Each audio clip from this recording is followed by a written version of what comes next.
myself Dr. Bharat Bhosle. I am medical oncologist at Sunrise Oncology Center, and I practice chemotherapy, immunotherapy, targeted therapy and various kind of hormonal therapy in cancer patients.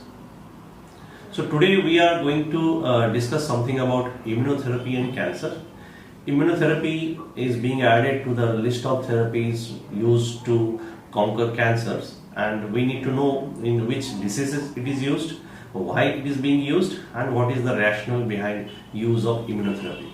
Now, one thing is very important: the cost of the therapy. As any research happens, when the drug comes into market, cost is exuberant. So existing cost is beyond reach of most of the patient. The cost is an important issue. Whenever you are reading somewhere about immunotherapy, you have to talk to the experts. So medical oncologists are the experts who administer this therapy. So you have to make sure that you go to a proper person and talk in detail about, just don't read anything about immunotherapy and start discussing this option. You have to know what it is, what is the cost bearing, what are the side effects, what are the diseases in this therapy is valid. So it's not like that immunotherapy can be used in all the cancers. Right now we have 2 to 3 immunotherapy drugs which are available for lung cancers, for head and neck cancers, for kidney cancers, and there are certain skin cancers which are called as a melanoma. They are related to the pigment. Mainly these diseases where we use immunotherapy. I discussed about cost. It varies from drug to drug, which drug you are using and how many cycles you are using. Then comes the side effect. It's very important. Whenever you are going for this therapy, you have to reveal to the doctor that what kind of a disease you are suffering, because there are certain diseases which are immune related. Immune system is not working well, and you have certain diseases. So in those patients also, there is a possibility that the side effects may go to a higher level and create problems. Apart from the cost, side effect, the effect. Now coming to the important part, that if there is a cancer patient and if he takes immunotherapy, is there in a long-term control of the disease possible or not?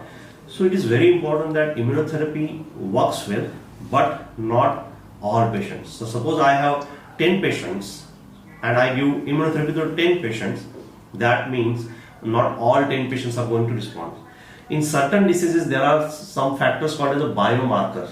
So these are tested on the tumor cells, sometimes on the blood cells, and various biomarkers. I will not go into details, but something called as a biomarker. For lung cancer, there is something called as a PD-L1 or PD-1 testing. So in lung cancer, at least I can predict that if this patient has a positive biomarker, if this patient shows or this patient's tumor shows this marker, there is a high probability if I use this particular immunotherapy in a lung cancer patient, they may respond. But not all the cancers have this luxury that I can choose the drug based on the biomarker.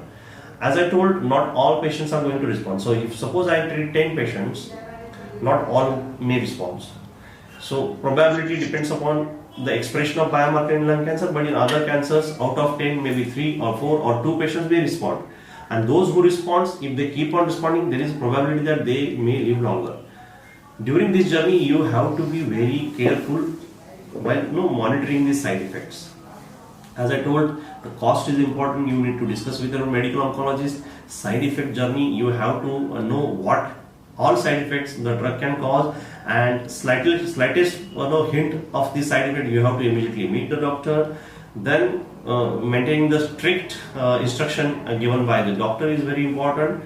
And before starting such kind of therapy, you have to talk to your doctor what is the probability that this drugs may work, whether the intention is cure, because now the immunotherapy is coming in the cure. What we discussed is for the advanced disease which cannot be cured, which can be controlled. But there are certain diseases now where immunotherapy is being used to cure the diseases. One of the diseases is lung cancer, where in stage 3 after the chemotherapy and radiation therapy, immunotherapy can be given, and that improves the survival rates. So slowly immunotherapy is coming in curative diseases, early stage diseases.